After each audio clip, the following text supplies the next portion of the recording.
सोचना तो बनता है। इस बारे में आप सब क्या सोचते हैं? ये जो निरंतर बदलाव हो रहा है हिमालय में, इसका भविष्य क्या हो सकता है? सोचिएगा जरूर। तो चलिए भारत के कुछ बेहद महत्वपूर्ण पर्वतीय दर्रों यानी माउंटेन पासेस की चर्चा करते हैं। हाँ, ये सिर्फ पहाड़ों को पार करने के रास्ते नहीं हैं, बल्कि हमारी कनेक्टिविटी, व्यापार और सामरिक सुरक्षा के लिए भी इनकी अहमियत बहुत ज्यादा है। बिल्कुल सही। और प्रतियोगी परीक्षाओं में भी इन पर अक्सर सवाल बनते हैं। बिल्कुल सही कहा। ये दर्रे असल में पहाड़ों के बीच आप कह सकते हैं कुदरती रास्ते होते हैं, हाँ। जो अलग अलग घाटियों और इलाकों को जोड़ते हैं। आज हम यही समझेंगे कि कौन सा दर्रा कहाँ है, किन जगहों को जोड़ता है और उसकी क्या खासियत है। जी। ये सारी बातें परीक्षाओं के नजरिए से जानना बहुत जरूरी है। तो शुरुआत उत्तर से करते हैं, जम्मू कश्मीर और लद्दाख। यहाँ कौन कौन से दर्रे सबसे अहम हैं? देखिए, जम्मू को श्रीनगर यानी कश्मीर घाटी से जोड़ने के लिए दो प्रमुख दर्रे हैं। हाँ। एक बनिहाल दर्रा, हाँ, जवाहर सुरंग वाला। जी हाँ, जहाँ जवाहर सुरंग बनी है। हाँ। और दूसरा है पीर पंजाल दर्रा। अच्छा। फिर कश्मीर घाटी को आगे गिलगित बाल्टिस्तान क्षेत्र से जोड़ने वाला वो ऐतिहासिक बुर्जिल दर्रा है। और लेह तक पहुंचने के लिए कश्मीर घाटी से लेह का रास्ता तो बहुत महत्वपूर्ण है। हाँ बिल्कुल, वो है जोजिला दर्रा। ये कश्मीर घाटी को लद्दाख की राजधानी लेह से जोड़ता है। और ये सामरिक रूप से बहुत ज्यादा महत्वपूर्ण है। भारी बर्फबारी के कारण ये अक्सर बंद रहता है। हाँ, सुना है, जिससे लद्दाख का संपर्क कट जाता है। जी। इसी क्षेत्र में काराकोरम दर्रा भी है। काराकोरम? हाँ, जिसे भारत का सबसे ऊंचा दर्रा माना जाता है। ये भारत को चीन से जोड़ता है, मतलब उस तरफ। अच्छा, और वो सबसे ऊंची मोटर योग्य सड़क वाला दर्रा कौन सा था? मैंने खारदुंगला के बारे में सुना था। हाँ, खारदुंगला दर्रा। ये लेह को नुब्रा घाटी और सियाचिन ग्लेशियर से जोड़ता है। जी। और कई सालों तक इसे दुनिया की सबसे ऊंची मोटर योग्य सड़क वाला दर्रा माना जाता था। पर अब नहीं है। नहीं, अब ये रिकॉर्ड उमलिंगला दर्रे के पास है। उमलिंगला? जी, उमलिंगला। ये पूर्वी लद्दाख में है। चिसुमले को डेमचोक से जोड़ता है। ये एक वाकई में बड़ी उपलब्धि है। ये जाना तो बहुत दिलचस्प है। चलिए अब थोड़ा दक्षिण की ओर आते हैं, हिमाचल प्रदेश के दर्रों पर। यहाँ की क्या स्थिति है? हिमाचल प्रदेश में भी कई महत्वपूर्ण दर्रे हैं। सबसे प्रसिद्ध शायद रोहतांग दर्रा है। हाँ, रोहतांग तो बहुत फेमस है। जी, ये कुल्लू घाटी को लाहौल और स्पीति घाटियों से जोड़ता है। टूरिज्म और कनेक्टिविटी दोनों के लिए बहुत अहम है। और अब तो अटल टनल भी बन गई इसके नीचे। बिल्कुल, अटल टनल इसी दर्रे के नीचे बनी है, जिससे लाहौल घाटी अब लगभग साल भर जुड़ी रहती है। इसने तो वाकई सफर बहुत आसान कर दिया होगा। अच्छा, और लेह को जोड़ने वाला कोई और दर्रा हिमाचल में है? हाँ, बारालाचाला दर्रा। बारालाचाला? जी, ये मनाली लेह हाईवे पर पड़ता है। ये लाहौल क्षेत्र को लेह यानी लद्दाख से जोड़ता है। ये भी काफी ऊंचाई पर है, तो सर्दियों में बंद रहता है। ठीक है। इसके अलावा एक और बहुत महत्वपूर्ण दर्रा है, शिपकिला। शिपकिला, इसकी क्या खासियत है? शिपकिला इसलिए महत्वपूर्ण है क्योंकि इसी दर्रे से सतलुज नदी तिब्बत से भारत में प्रवेश करती है। अच्छा, सतलुज का प्रवेश द्वार। हाँ, कह सकते हैं। ये भारत चीन सीमा पर किन्नौर जिले में स्थित है। समझ गई। अब उत्तराखंड की ओर बढ़ते हैं। यहाँ भी तिब्बत सीमा से जुड़े दर्रे होंगे, है ना? जी हाँ, बिल्कुल। उत्तराखंड में 3 प्रमुख दर्रे हैं जो भारत को तिब्बत यानी चीन से जोड़ते हैं। कौन कौन से? माना दर्रा, नीति दर्रा और लिपुलेख दर्रा। माना, नीति, लिपुलेख। हाँ, ये तीनों ही कुमाऊं क्षेत्र में हैं और इनका इस्तेमाल कैलाश मानसरोवर यात्रा के लिए भी होता रहा है। लिपुलेख दर्रे का नाम मैंने ट्राई जंक्शन के संदर्भ में भी सुना है। कुछ विवाद भी था शायद। बिल्कुल सही।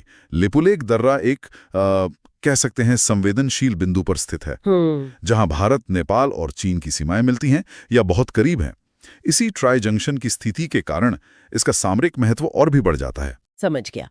अब थोड़ा पूर्वोत्तर की ओर चलते हैं, सिक्किम। हाँ, वहाँ कौन से प्रसिद्ध दर्रे हैं? सिक्किम में 2 दर्रे बहुत मशहूर और महत्वपूर्ण हैं। एक तो नाथुला। नाथुला, हाँ सुना है। और दूसरा जलेपला। जलेपला। जी, ये दोनों ही दर्रे सिक्किम को तिब्बत के चुंबी घाटी क्षेत्र से जोड़ते हैं। अच्छा, चुंबी घाटी। हाँ, नाथुला तो ऐतिहासिक रेशम मार्ग का भी हिस्सा रहा है और 2006 में इसे व्यापार के लिए फिर से खोला भी गया था। तो व्यापार और सामरिक दोनों नजरिए से अहम है। बिल्कुल, बहुत महत्वपूर्ण है दोनों। और आखिर में अरुणाचल प्रदेश, वहाँ के प्रमुख दर्रे कौन से हैं? अरुणाचल प्रदेश में एक महत्वपूर्ण दर्रा है बोमडिला। बोमडिला। हाँ, ये तवांग शहर को असम के मैदानी इलाकों मतलब तेजपुर से जोड़ता है। तवांग मठ वाला रास्ता? जी हाँ, बिल्कुल। तवांग मठ की वजह से ये रास्ता काफी अहम है। इसके अलावा दिहांग दर्रा भी इसी राज्य में है। और वो दर्रा जो म्यांमार से जोड़ता है? वो है दिफू दर्रा। दिफू? हाँ, दिफू। ये अरुणाचल प्रदेश के एकदम पूर्वी हिस्से में है और भारत को म्यांमार से जोड़ता है। अच्छा। ये भी एक ट्राई जंक्शन के नजदीकी पड़ता है जहां भारत, चीन और म्यांमार की सीमाएं पास-पास हैं। तो ये थी भारत के कुछ प्रमुख पर्वतीय दर्रों की जानकारी। ये रास्ते सिर्फ भौगोलिक लैंडमार्क्स नहीं हैं, बल्कि देश की अर्थव्यवस्था, सुरक्षा और यहाँ तक कि संस्कृति को भी गहराई से प्रभावित करते हैं। निश्चित रूप से। और परीक्षाओं के लिए, जैसा हमने बात की, इनकी लोकेशन, ये किन क्षेत्रों को जोड़ते हैं और इनसे जुड़ी कोई खास बात, जैसे कोई नदी कहाँ से आ रही है या कोई सुरंग या ट्राई जंक्शन, ये सब याद रखना जरूरी है। हाँ। इस पर सोचना भी दिलचस्प होगा कि जब ये ऊंचे दर्रे मौसम के कारण, मतलब बर्फबारी से, महीनों बंद रहते हैं। हाँ, कई महीनों के लिए। जी, तो वहां के स्थानीय जीवन पर, व्यापार पर और हमारी सीमा प्रबंधन पर इसका क्या और कैसा असर पड़ता होगा, ये अपने आप में एक अहम मुद्दा है। बिल्कुल, सोचने वाली बात है। अच्छा, अगर इन दर्रों से जुड़ा कोई रोचक तथ्य या अनुभव हमारे श्रोता जानते हो तो वो भी जरूर साझा कर सकते हैं। अब हमारा अगला विषय है प्रायद्वीपीय पठार, मतलब पेनिनसुलर प्लेटो। ये भारत का ना सबसे बड़ा और सबसे पुराना भौतिक प्रदेश है। कहते हैं गोंडवाना लैंड का हिस्सा था ये। तो इसकी बनावट, इसके भाग, ये सब समझना एग्जाम के लिए तो बहुत ही जरूरी है। बिल्कुल। और देखिए, ये इतना बड़ा है कि इसे ठीक से समझने के लिए हम इसे मोटे तौर पर 3 हिस्सों में बांट सकते हैं। एक हो गया आपका केंद्रीय उच्च भूमि, यानी सेंट्रल हाईलैंड्स। दूसरा है दक्कन का पठार, डेक्कन प्लाटो। और तीसरा, जो मतलब खनिजों के लिए बहुत मशहूर है, छोटा नागपुर पठार। अच्छा, तो फिर चलिए शुरू करते हैं केंद्रीय उच्च भूमि से।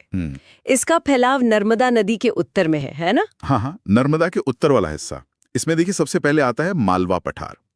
ये अरावली और विंध्य पहाड़ियों के बीच में पड़ता है और यहाँ की सबसे खास चीज है काली मिट्टी, ब्लैक सॉइल। काली मिट्टी? अच्छा। हाँ, ये असल में बेसोल्टिक चट्टान, मतलब जो लावा ठंडा होके बनता है ना, उसके टूटने से बनी है। इसीलिए कपास वगैरह के लिए बहुत उपजाऊ है। और यहाँ से कई नदियां निकलती हैं, जैसे चंबल, सिंध, बेतवा, केन। ये सब आगे जाकर यमुना में मिल जाती हैं। अच्छा, और इसके उत्तर पश्चिम में तो वो मशहूर अरावली पहाड़ियां हैं। सुना है ये दुनिया की सबसे पुरानी पहाड़ियों में से है। सही सुना है आपने। अरावली ये दुनिया के प्राचीनतम वलित पर्वत श्रृंखलाओं, मतलब ओल्ड फोल्ड माउंटेन्स में से एक है। हाँ। हालांकि अब तो ये काफी घिस चुकी है, तो इसे अवशिष्ट पर्वत, रेसिडुअल माउंटेन कहते हैं।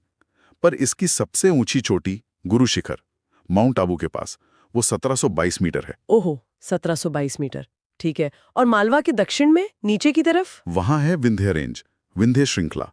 ये एक ब्लॉक पर्वत है, मतलब जमीन का एक बड़ा टुकड़ा आसपास की जमीन से ऊपर उठ गया है। यहीं से आपकी नर्मदा और सोन नदियां निकलती हैं। नर्मदा और सोन? हाँ, और ये अलग अलग दिशाओं में बहती हैं, जिसे रेडियल ड्रेनेज पैटर्न या अरिया अववाह प्रतिरूप कहते हैं। और हाँ, एक और चीज, यहीं पन्ना की खानें हैं। पन्ना मतलब हीरे वाली? जी हाँ, हीरे के लिए मशहूर। और विंध्य के और दक्षिण में जाएं तो सतपुड़ा रेंज आ जाती है। वैसे केंद्रीय उच्च भूमि में बुंदेलखंड और बघेलखंड के पठार भी इसी का हिस्सा माने जाते हैं। तो ये हो गया केंद्रीय उच्च भूमि का इलाका।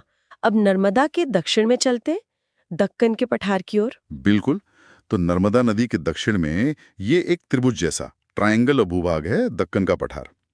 इसके उत्तर में सतपुड़ा है, महादेव, कैमूर, मैकाल, ये सब पहाड़ियां इसकी उत्तरी सीमा बनाती हैं। हाँ। और इसका जो ढलान है ना, सामान्य ढलान, वो पूरब की तरफ है। अच्छा, पूरब की तरफ। इसीलिए बड़ी नदियां उधर बहती हैं। हाँ। इसीलिए आप देखेंगे कि गोदावरी, कृष्णा, कावेरी, ये सब बड़ी नदियां पश्चिम से निकलकर पूरब में बंगाल की खाड़ी में गिरती हैं। और इसके पश्चिमी किनारे पर वो तो वेस्टर्न घाट्स है ना? पश्चिमी घाट्स। हाँ। ये काफी लगातार है, मतलब कंटिन्यूअस। एकदम सही। पश्चिमी घाट, जिन्हें सह्याद्री भी कहते हैं, ये बिल्कुल एक दीवार की तरह खड़े हैं, तापी नदी के मुहाने से लेकर नीचे कन्याकुमारी तक। इनकी औसत ऊंचाई भी ज्यादा है, करीब 900 से 1600 मीटर। और जैसे जैसे आप उत्तर से दक्षिण की तरफ जाएंगे, इनकी ऊंचाई बढ़ती जाती है। अच्छा। सबसे ऊंची चोटियां कौन सी हैं यहाँ की? सबसे ऊंची है अनाईमुड़ी, जो अन्नामलाई पहाड़ियों में है, करीब 2695 मीटर। और दूसरी है डोडा बेटा, नीलगिरी पहाड़ियों में 2637 मीटर। यहाँ पर समुद्र से आने वाली हवाएं इन घाटों से टकराकर ऊपर उठती हैं और खूब बारिश करती हैं। इसे पर्वतीय वर्षा कहते हैं।